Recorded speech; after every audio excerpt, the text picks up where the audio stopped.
Internal body parts, English and Urdu. दिमाग, brain.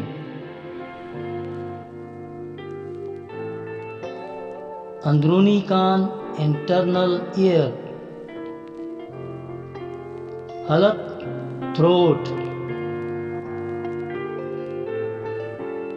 ज़बान, tongue.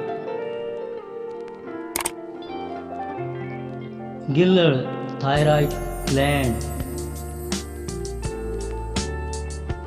thymus gland. फेफड़े, lungs. दिल, heart.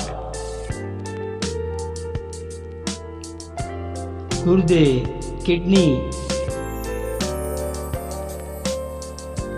जिगर, liver.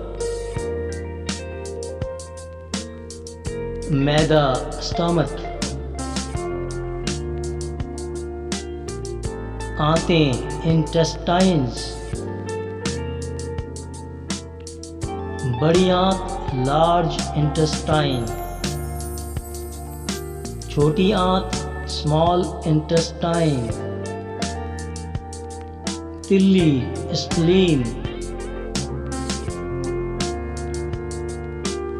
पित्ता, gall bladder. ज़मिया, appendix. रीढ़ की हड्डी, spinal cord. हड्डियां, bones.